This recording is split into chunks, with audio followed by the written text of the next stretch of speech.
हाँ तो चलो चालू करते हैं। आज आज हम लोग क्या पढ़ने वाले हैं, लीशमैनियासिस, ठीक है ना। तो लीशमैनियासिस का अगर सिंपल से अगर समझना चाहे, अगर किसी बच्चे को समझाना चाहे तो ये किस कौन सी बीमारी की बात कर रहा है, काला आज़ार। काला आज़ार, काला मतलब क्या, ब्लैक, और आज़ार मतलब क्या, फीवर, जारा लगता है। जैसे अपन लोग बिहार में क्या होता है, बिहार में ये जार लगना कहते हैं। जार लगना मतलब क्या, ठंडी लगना।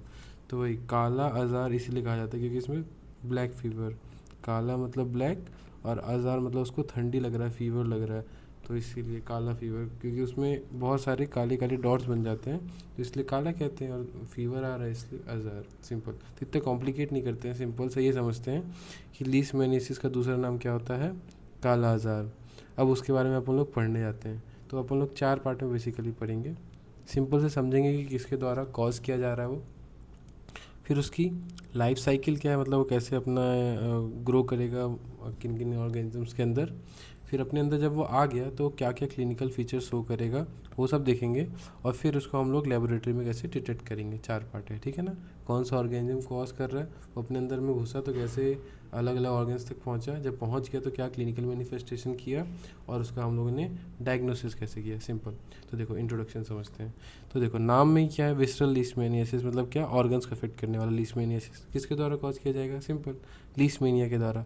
उसमें भी इसको कहते हैं लीशमैनिया डोनोवनी कॉम्प्लेक्स। मतलब क्या, ये याद करने के लिए डॉन का फोटो याद कर लो कि लीशमैनिया डोनोवनी कॉम्प्लेक्स, इसके अंदर बहुत सारे लीशमैनिया आता है, जैसे कि लीशमैनिया डोनोवनी या फिर लीशमैनिया इन्फेंटम। ये बच्चे के फोटो से याद कर सकते हैं, इन्फेंटम, ठीक है।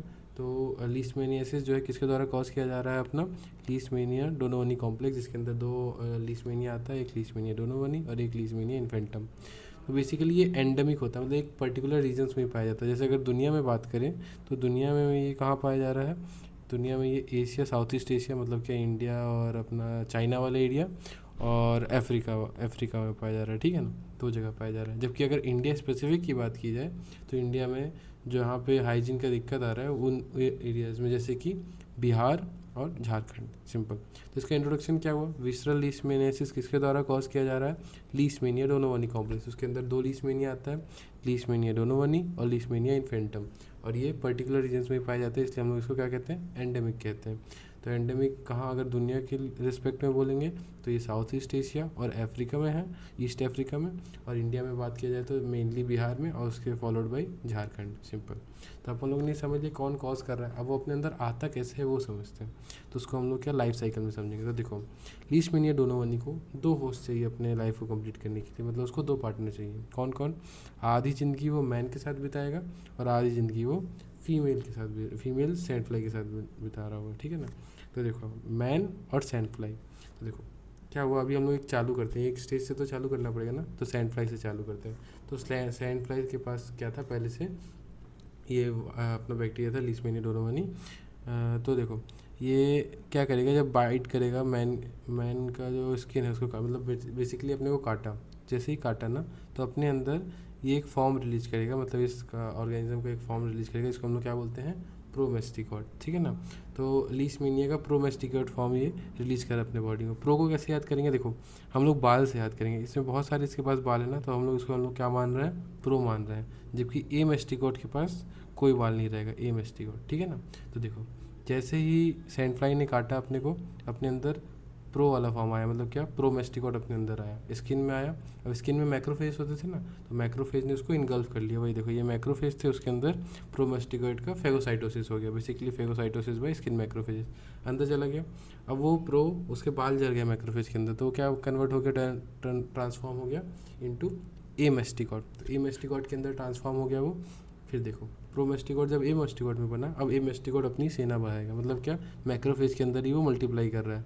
तो देखो ए मेस्टिकोड मल्टीप्लाई इनसाइड मैक्रोफेजेस।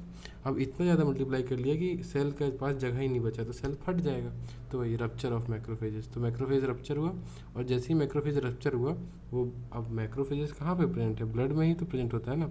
अब देखो ये ब्लड है, मान लो यहाँ पे मैक्रोफेज था, इसके अंदर बहुत सारे ए मेस्टिकोड बने, जब ये टूटेगा तो ब्लड में रिलीज कर देगा।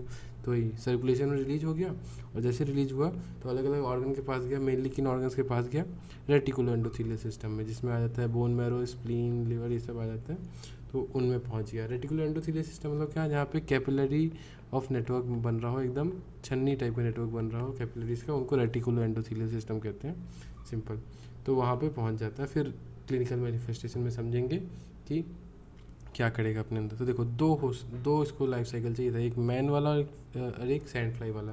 तो देखो मैन में तो इसने कंप्लीट कर लिया, कैसे, स्किन में आया प्रोमेस्टिगोट फॉर्म में, उसको मैक्रोफेज ने खाया, मैक्रोफेज ने उसको एमेस्टिगोट फॉर्म में कन्वर्ट किया। अब एमेस्टिगोट बहुत बार मल्टीप्लाई करके अपनी पूरी अंदर कॉलोनी बनाया और इतना बन गया कि टूट गया मैक्रोफेज, ब्लड में आया, ब्लड में से सीधे कहाँ ऑर्गन में, कौन से ऑर्गन में गया, रेटिकुलर एंडोथेलियल सिस्टम में। ये हो गया क्या, ह्यूमन का साइकिल, ठीक है ना। अब इसका हम लोग समझते हैं क्या, मॉस्किटो का साइकिल। तो देखो मॉस्किटो के साइकिल में क्या होगा, जब ये सर्कुलेशन में रिलीज हुआ ना ये मेस्टिकोट, तो अपन लोग का जैसे ये खाना पीने आया अपने स्किन पे, मतलब काटने फिर से आया, कौन सा, वही सैंड फ्लाई। तो जैसे वो खाने आया, ब्लड मील लिया, तो उसमें ये मेस्टिकोट था, तो वो भी इसके अंदर आ जाएगा। वो कहाँ पहुँच जाएगा, उसके पेट में पहुँच जाएगा और वहाँ पे मल्टीप्लाई करेगा वो, और फिर फोरगट में पहुँच जाएगा, और फोरगट में फिर वो ए मेस्टिकोट प्रोमेस्टिकोट फॉर्म में कन्वर्ट हुआ, और फिर से अपना काटेगा हम लोग को, और फिर ये अपने बॉडी में फिर से प्रोमेस्टिकोट फॉर्म आ जाएगा, सिंपल। तो दो पार्ट था, एक ह्यूमन वाला पार्ट और मॉस्किटो वाला। मॉस्किटो वाला कहाँ से चालू हुआ, जो ब्लड में मेस्टिकोट था ना, उसको इसने खाया और प्रोमेस्टिकोट फॉर्म में कन्वर्ट किया और फिर से इंजेक्ट करके अपने बॉडी में फैला देगा, सिंपल। तो आप लोगों ने इंट्रोडक्शन समझ लिया, कौन कॉज कर रहा था, लीशमैनिया डोनोवनी, ठीक है। और एंडेमिक था, मतलब कि इंडिया और अफ्रीका में, और इंडिया में भी कहाँ, बिहार और झारखंड में। लाइफ साइकिल में हम लोगों ने क्या समझा, इसके पास दो होस्ट है, एक मैन और एक सैंड फ्लाई, ठीक है। उसके बाद हम लोगों ने क्या समझा, मैन के अंदर क्या, मैक्रोफेजेस के अंदर ही सब गेम हो रहा था, उसके अंदर ही वो ट्रांसफॉर्म हुआ मेस्टिकोट फॉर्म में, फिर फट गया और रिलीज हो गया। और वो जब फटा तो जो थोड़े मोड़े ब्लड में थे उनको खींच लिया कौन, सैंड फ्लाई, वापस ट्रांसफॉर्म किया प्रोमेस्टिकोट फॉर्म में और फिर अपने बॉडी में इंजेक्ट कर दिया, सिंपल। अब अपन लोग देखते हैं कि वो अपने बॉडी में कैसे clinical features, clinical manifestation show करता है। तो देखो ये मेस्टिकोट रेटिकुलर एंडोथेलियल सिस्टम में गया, कहाँ से, ब्लड के थ्रू, ब्लड में था, ब्लड से कहाँ पे पहुँच गया, रेटिकुलर एंडोथेलियल सिस्टम में। अब रेटिकुलर एंडोथेलियल सिस्टम में वो धीरे धीरे मल्टीप्लाई करेगा, अपने संख्या बढ़ाएगा। तो उसमें कितना टाइम लगेगा, इसको 2 से 6 महीने का टाइम लग रहा है, इंक्यूबेशन पीरियड इतना है। जब बहुत नंबर में आ गया तब क्लिनिकल फीचर शो करने लग जाएगा। तो देखो क्या क्या शो करेगा। एक तो मैंने पहले से बताया क्या, ब्लैक फीवर, काला आज़ार, ठीक है ना, वो हम लोग सब पढ़ेंगे अभी। तो सबसे मेन अभी पहले याद करो ये पेंटार्ड, मतलब 5 फीचर्स मेन दिख रहे होंगे इसे, क्लासिकल फीचर्स। देखो इन्हें उंगली से याद करो। फीवर हो रहा होगा, फीवर होने के कारण क्या, वो खाना पीना अच्छे से नहीं खा रहा होगा, तो वेट लॉस हो रहा होगा। और देखो बेसिकली मैक्रोफेजेस ख़राब हो रहे हैं, रेटिकुलर एंडोथेलियल सिस्टम ख़राब हो रहा है, तो इसलिए, और रेटिकुलर एंडोथेलियल सिस्टम के अंदर ही आता है ना लिवर और स्प्लीन, तो उसमें इन्फ्लामेशन लग जाएगा। तो मतलब क्या, हिपैटोस्प्लीनोमेगेली पाया जा रहा है। अब देखो कुछ चीज़ें कम पाई जाएंगी ब्लड में, कुछ ज़्यादा। तो जो कम पाई जा रही है वो नॉर्मल सेल्स हैं, उनको कहेंगे अब वो लोग पैनसाइटोपिनिया, जैसे कि मैक्रोफेज फट फट के कम हो जाएंगे। तो कुछ ज़्यादा पाया जाएगा तो अपनी बॉडी इम्यून रिस्पॉन्स प्रोड्यूस करेगी ना, तो हाइपर गामा ग्लोबुलिनीमिया आएगा। तो देखो इसको हम लोग टोटल 2 पार्ट में पढ़ सकते हैं। क्या आएगा, एक तो अपन लोगों को फीवर, काला आजार था तो फीवर था ही, फीवर के कारण क्या हो रहा था, वेट लॉस हो रहा था, और अपने अंदर ब्लड सेल्स तो कम हो ही रही थी, तो इसको हिपैटोस्प्लीनोमेगेली कह दिए। और कुछ कम होगा और कुछ ज़्यादा होगा। कम क्या होगा, सेल्स होंगे, तो उनको अपन लोग बोलेंगे पैनसाइटोपिनिया। कुछ ज़्यादा होगा उसको हम लोग क्या बोलेंगे, हाइपर गामा ग्लोबुलिनीमिया, सिंपल। तो देखो उन्हीं फीचर्स को फिर से पढ़ लेते हैं अच्छे से। फीवर जो था वो कैसा था, एब्रप्ट ऑनसेट होगा, मतलब अचानक से आएगा, अचानक से जाएगा। और चिल्स और आइगर तो आते हैं, सिंपल, इसको याद नहीं करना, इसको समझो बस। देखो दूसरा क्या, जो अपन लोग वेट लॉस, स्प्लीनोमेगेली समझ रहे थे, ये सबसे ज़रूरी है, ये मोस्ट कंसिस्टेंट है। मतलब अगर किसी को लीशमैनियासिस है और वो अच्छे से मैनिफेस्ट कर गया बॉडी में, तो उसमें स्प्लीनोमेगेली तो पाया ही जाएगा, ठीक है ना। तो कैसा होगा, इनलार्ज होगा पर दर्द नहीं कर रहा होगा। ये देखो ये स्प्लीनोमेगेली हो रहा है, तो यहाँ पे छूने पर दर्द नहीं होगा, लेकिन ये दिख रहा है ना यहाँ पे कुछ इनलार्जमेंट है, तो वही स्प्लीनोमेगेली हो गया।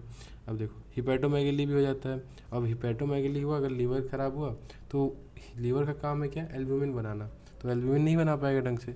और जब वो एल्ब्यूमिन नहीं बनाएगा ढंग से, तो क्या उसके कारण क्या होगा, अपने अंदर वाटर का रिटेंशन होने लग जाएगा। क्यों होने लग जाएगा, क्योंकि एल्ब्यूमिन का काम है ब्लड वाटर रिटेन करना, किसके अंदर, ब्लड के अंदर।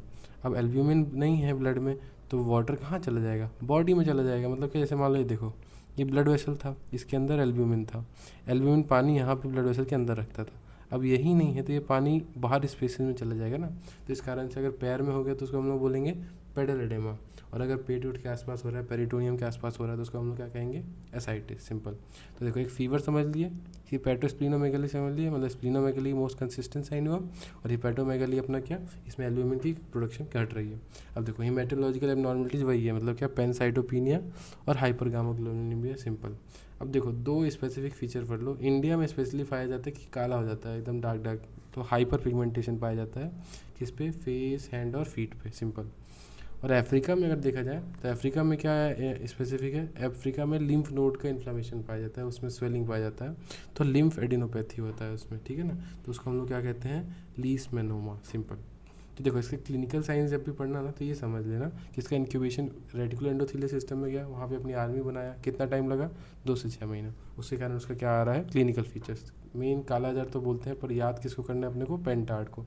पेंटार्ड क्या क्या है, एक है अपना वेट लॉस, दूसरा है अपना क्या, मतलब पहला है फीवर, दूसरा है अपना वेट लॉस, तीसरा है अपना क्या, हिपैटोस्प्लीनोमेगली, और 2 कम ज़्यादा है। कम वाला क्या है, पैनसाइटोपिनिया, ज़्यादा वाला क्या है, हाइपरगामाग्लोबुलिनिमिया। फीवर अब्रप्ट है, स्प्लीनोमेगली मोस्ट कंसिस्टेंट साइन है, हिपैटोमेगली के कारण पेडल एडेमा और साइटिस हो रहा है, और अपना ये हीमेटोलॉजिकल एबनॉर्मलिटीज तो पढ़ी क्या है, और स्पेसिफिक क्या है, इंडिया के लिए स्पेसिफिक है हाइपर पिगमेंटेशन, काला पड़ जाना, और अफ्रीका के लिए क्या है, नोड्यूल्स का इन्फ्लामेशन, इसको हम लोग बोलते हैं लिम्फेडिनोपैथी, इसको हम लोग बोलते हैं लेशमैनोमा। ठीक है। अब देखो इसका एक और कॉम्प्लिकेशन, क्लिनिकल फीचर्स होते हैं ना, तो उसके कॉम्प्लिकेशन होता है। तो देखो ये एक कॉम्प्लिकेशन है, जैसे मान लो पेशेंट है, मान लो 100 पेशेंट है, ठीक है ना, उसमें विस्लर लिस्मेनियासिस हुआ था। अब उसका हम लोगों ने ट्रीटमेंट किया एंटी मनी से, पहले एंटी मनी ट्रीटमेंट यूज़ किया जाता था, तो एंटी मनी से ट्रीटमेंट किए, तो उसके कारण क्या होगा, सब तो ठीक हो गया, लेकिन आफ्टर सम टाइम आपका क्या, उसमें 50% लोगों में ये पाया जाएगा क्या, स्किन पे लीस में पोस्ट का PKDL वाला कंडीशन पाया जाएगा, post kala azar dermal leishmaniasis. मतलब क्या, काला आजार के बाद फिर स्किन में दिक्कत आने लग गई, उसको हम लोग बोलते हैं post kala azar dermal leishmaniasis. इसके अंदर होता क्या है, बेसिकली स्किन के अंदर नॉन अल्सरेटिव लीजन, अल्सर नहीं बन रहा पर स्किन में लीजन पाया जाता है, और इस चालू कहाँ से होता है, माउथ से। तो हाइपोपिगमेंटेड मैक्यूल जो है माउथ से चालू होता है, फिर पूरे बॉडी में फैल जाता है। इसको हम लोग क्या कहते हैं, PKDL। ये जैसे दिख रहा है ना, ये PKDL का एग्जांपल ही समझ सकते हैं अपन, ठीक है ना। तो इसको ठीक करने के लिए क्या, अब एंटीबॉडी के कारण गड़बड़ी हुई थी, तो क्या देखना है अपने को, एंटी पैरासिटिक मेडिकेशन। मैंने स्टार्टिंग में बोल दिया था कि ये बैक्टीरिया बेसिकली ये पैरासाइट है, सॉरी ना उसके लिए, तो ये एंटी पैरासिटिक मेडिकेशन देंगे हम लोग, ठीक है। तो एंटी पैरासिटिक मेडिकेशन में क्या आ जाएगा, amphotericin B। Simple.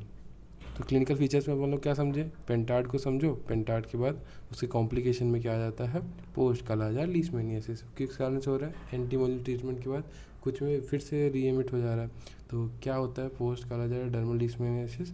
Non ulcerative lesion होता है, मैक्योपेपुल जो है वो माउथ से चालू होता है और फेस आर्म ट्रंक तक जा रहा है। सिंपल। तो अपन लोग ने ये समझ लिया कि इसका इंट्रोडक्शन क्या था, किसके द्वारा कॉज कर रहा था, लीशमैनिया डोनोवनी कॉम्प्लेक्स। लाइफ साइकिल क्या था, प्रोमेस्टिकोड अंदर आया, एमेस्टिकोड में कन्वर्ट हुआ, फिर रेटिकुलर एंडोथेलियल सिस्टम में हुआ। सिंपल। क्लिनिकल फॉर्म क्या, रेटिकुलर एंडोथेलियल सिस्टम में जब गया तो ये 5 साइंस को समझ लो, उन्हीं के ऊपर नीचे गेम चल रहा है, ठीक है। और कॉम्प्लिकेशन क्या है, post kala azar dermal leishmaniasis. अब बस बचा क्या अपना लेबोरेटरी डायग्नोसिस। तो देखो लेबोरेटरी डायग्नोसिस में अपन लोग 3-4 तरीका है। पहले तो सिंपल माइक्रोस्कोप में देखो, तो माइक्रोस्कोप में हम लोग देख सकते हैं जब वो सैंपल कलेक्ट किया ब्लड का, तो उसमें LD बॉडीज़ पाई जा सकती हैं, वही लीशमैनिया डोनोवनी बॉडीज़। तो वो क्या बॉडीज़ होती हैं, मतलब जैसे मैक्रोफेज के अंदर जा रहा था ना, प्रोमेस्टिकोड एमेस्टिकोड, तो देखो मैक्रोफेज के अंदर अगर बहुत सारा एमेस्टिकोड मल्टीप्लाई करके पाया जा रहा है, तो उसी को हम लोग क्या कहते हैं, LD बॉडीज़, ठीक है ना। तो देखो अब ये जब हम लोग माइक्रोस्कोपी कर रहे हैं सैंपल को, फिर जब माइक्रोस्कोप में देखते हैं तब, तो पहले सैंपल तो कलेक्ट करना पड़ेगा ना। तो सैंपल कहाँ से कलेक्ट कर रहे हैं हम लोग, रेटिकुलर एंडोथेलियल सिस्टम से। तो रेटिकुलर एंडोथेलियम मतलब क्या, स्प्लीन, बोन मैरो, लीवर, ऐसा। तो सबसे अच्छा तो होता है यही, इसमें 98% सेंसिटिविटी होती है, क्योंकि ये सबसे कंसिस्टेंट साइन है, मोस्ट कंसिस्टेंट साइन ऑफ किसका, लीशमैनियासिस, इसलिए इसका सबसे सेंसिटिव होता है, 98% सेंसिटिविटी है। लेकिन इसमें स्प्लीनिक पंचर होने का चांस है, स्प्लीन को रप्चर होने का चांस है, इसीलिए हम लोग ये नहीं फॉलो करते हैं। क्या फॉलो करते हैं फिर, बोन मैरो एस्पिरेशन, इसको फॉलो करते हैं, ठीक है। इसके अलावा लिवर बायोप्सी भी इस्तेमाल कर सकते हैं, लेकिन ये लेस सेंसिटिव है। तो ये तीनों रेटिकुलर एंडोथेलियल सिस्टम के अंदर आ गया। और पेरिफेरल ब्लड स्मेयर भी बना सकते हैं, अगर पेशेंट HIV का है तो उसमें हम लोग T सेल्स, CD सेल्स और हेल्पर सेल्स, उनका भी काउंट से ये पता कर सकते हैं कि कहीं कोई इन्फेक्शन तो नहीं है ना, मतलब HIV भी है, साथ में अपना क्या लीशमैनियासिस भी तो नहीं पाया जा रहा है ना। सिंपल, ठीक है। तो ये अपना क्या हो गया, माइक्रोस्कोपी। माइक्रोस्कोपी में क्या क्या समझे अपन लोग, बेसिकली सैंपल कलेक्ट किए रेटिकुलो एंडोथेलियल सिस्टम से, जिसके अंदर आ गया स्प्लीन, बोन मैरो और लिवर। और इनमें से क्या ये ये स्प्लीन मोस्ट सेंसिटिव था लेकिन पंचर होने का चांस था, इसलिए कहाँ से कलेक्ट कर रहे थे मोस्ट कॉमनली, बोन मैरो से। लिवर तो छोड़ ही दो। और अपना क्या आ गया, वो पेरिफेरल ब्लड स्मेयर कब यूज़ किया जाता है, जब आदमी HIV से ग्रसित हो, ठीक है ना। तो जब उसको माइक्रोस्कोप में देखें तो क्या दिखेगा, LD bodies, Don bodies, Leishmania, Donovan bodies. तो बॉडीज़ क्या है, बेसिकली मैक्रोफेजेस ही हैं जिसके अंदर बहुत सारे एमएसटिकोड भरे हुए हैं जो मल्टीप्लाई कर रहे थे। सिंपल कल्चर करेंगे हम लोग। तो देखो मीडिया जो इस्तेमाल कर रहे हो, 2 मीडिया है। नो नट नवंबर होता है ना, NNN, उसी का मीडिया NNN मीडिया। या फिर अपन लोग ड्रोसोफिला जानते हैं, ये अपन लोग 12th में जेनेटिक्स में भी तो इस्तेमाल हुआ था ना, 12th के जेनेटिक्स में। तो उसमें क्या ड्रोसोफिला, स्नाइडर का एक क्वेश्चन होता है, तो स्नाइडर्स ड्रोसोफिला मीडियम एकदम कॉम्प्लेक्स, ठीक है ना। तो या तो नो नट नवंबर वाला मीडियम या तो स्नाइडर्स ड्रोसोफिला मीडियम। इसको ये क्या करता है, बेसिकली न्यूट्रिशन प्रोवाइड करता है किसको, प्रोमेस्टिकोड को। तो प्रोमेस्टिकोड किस में कन्वर्ट हो जाता है, एमेस्टिकोड में। और यही एमेस्टिकोड फिर हम लोग स्टेनिंग करके, कौन सी स्टेनिंग, जिम्सा स्टेनिंग से डिटेक्ट कर लेते हैं, ठीक है ना। डिटेक्टेड बाई एमेस्टिकोड नहीं, Giemsa stain by Giemsa stain. मतलब बेसिकली इसका काम क्या है, हम लोग खिला पिला के बड़ा किए, उसको फिर रंग डाल के उसको चेक कर लिए, ठीक है ना। तो देखो क्या खिलाए पिलाए, नो नट नवंबर मीडिया या फिर अपना क्या स्नाइडर ड्रोसोफिला मीडिया खाना दिया, प्रोमेस्टिकोड को एमेस्टिकोड में कन्वर्ट किया, उस पर हम लोगों ने रंग डाल दिया, कौन सा रंग, जिम्सा स्टेन। तो फिर देख लिया माइक्रोस्कोप में।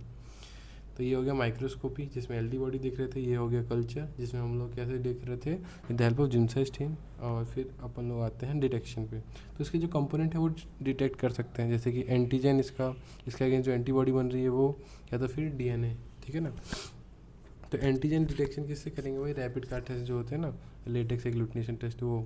तो अगर ये पाया जा रहा है ब्लड में, मतलब एक्टिव इन्फेक्शन है, और अगर ये घट रहा है बॉडी में, तो प्रोग्नोस्टिक मार्कर की तरह काम कर सकता है, मतलब क्या हमारा ट्रीटमेंट सही चल रहा है। सिंपल एंटीबॉडी डिटेक्शन का हम यूज़ किया जाता है, क्योंकि क्या है, ये डिफ्रेंशिएट भी नहीं करता है। क्योंकि एंटीबॉडी, मान लो किसी में इन्फेक्शन हुआ, तो हो सकता है एंटीजन प्रेजेंट हो उसमें, लेकिन एंटीबॉडी तो इस कारण से भी हो सकता है ना कि पहले इन्फेक्शन हुआ था उस कारण से एंटीबॉडी प्रेजेंट है, पर एंटीजन तो तभी प्रेजेंट होगा जब अभी इन्फेक्शन हो रखा है ना। इसलिए ये डिफ्रेंशिएट नहीं कर पाता है करंट और पास्ट इन्फेक्शन में, ठीक है ना। तो इसके अंदर क्या क्या आता है, डायरेक्ट एग्लूटिनेशन टेस्ट और इम्यूनोक्रोमेटोग्राफी टेस्ट। इसको याद नहीं करो, बस समझ लो बस, ठीक है। और तीसरा पार्ट है DNA डिटेक्शन। तो DNA डिटेक्शन किसका करते हैं, माइटोकॉन्ड्रिया का DNA का डिटेक्शन कर रहे हैं। कौन सा, माइटोकॉन्ड्रियल DNA, जिसको हम लोग बोलते हैं काइनेटोप्लास्ट, ठीक है ना, उसका डिटेक्शन किया जा रहा है। सिंपल तो डिटेक्शन क्या किया, 3 पार्ट का, या तो एंटीजन का, या तो एंटीबॉडी का, या तो DNA का। एंटीजन के डिटेक्शन करने के लिए जो टेस्ट है वो क्या है, लेटेक्स एग्लूटिनेशन टेस्ट। अच्छा टेस्ट है क्योंकि डिफ्रेंशिएट करता है एक्यूट को क्रोनिक से। एंटीबॉडी डिटेक्शन जो है उसको हम लोग लेस फेवरेबल मानते हैं क्योंकि डिफ्रेंशिएट नहीं करता है, लेस सेंसिटिव है। इसके अंदर क्या आता है, DAT और ICT। और DNA डिटेक्शन किससे कर रहे हैं, PCR से। किसको डिटेक्ट कर रहा होगा वो, माइटोकॉन्ड्रियल DNA को, जिसको हम लोग क्या कहते हैं, काइनेटोप्लास्ट। एक चौथा टेस्ट बचा अपना, देखो माइक्रोस्कोपी में अपन लोगों ने LD बॉडीज देख लिया, कल्चर के अंदर अपन लोगों ने क्या देख लिया, मतलब LD बॉडी देख लिया और कैसे सैंपल कलेक्ट करना है वो देख लिया। कल्चर में अपन लोगों ने क्या किया, मीडिया दिया, उसको ट्रांसफॉर्मेशन कराया, फिर डिटेक्ट कराया। डिटेक्शन में क्या किए, एंटीजन को डिटेक्ट किए, एंटीबॉडी को डिटेक्ट किए, या फिर DNA को डिटेक्ट किए। मॉन्टेग्रो टेस्ट में क्या होता है, स्किन टेस्ट है बेसिकली। तो इसमें हम लोग एंटीजन डाल रहे हैं, मान लो ये वाला लीशमैनिया वाला एंटीजन, तो वो हाइपर सेंसिटिविटी को डिटेक्ट करता है, ठीक है ना। तो अगर ये पॉजिटिव आ रहा है, मतलब आदमी का हाइपर सेंसिटिविटी, मतलब आदमी की सेल इम्यूनिटी अच्छी है, मतलब या तो वो ठीक हो चुका है, वो या तो उससे ठीक हो चुका है, या तो उसमें सिम्टम नहीं आ रहा, मतलब अच्छी है।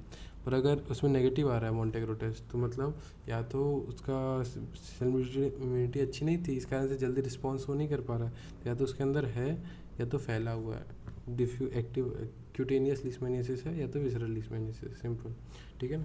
मॉन्टेग्रो टेस्ट अगर समझ में नहीं आया तो सिंपल ये समझ लो कि एक स्किन टेस्ट है जो कि डिलेड हाइपर सेंसिटिविटी को देखता है, और उसकी पॉजिटिव रिजल्ट अच्छी बात है, अपनी सेल मीडिएटेड इम्यूनिटी को दिखा रहा है कि अच्छी चल रही है, जबकि नेगेटिव ये बताता है कि अपनी सेल मीडिएटेड इम्यूनिटी अच्छे से काम नहीं कर रही है। सिंपल, समझ गए। उसका ट्रीटमेंट क्या होता है, वो जब हम लोग अपना एम्फोटेरिसिन भी पढ़े थे ना, वही होता है। तो लाइपोसोमल एम्फोटेरिसिन भी यूज़ किया जाता है, एंटीमोनियल्स नहीं दिया जाता है। सिंपल, चलो।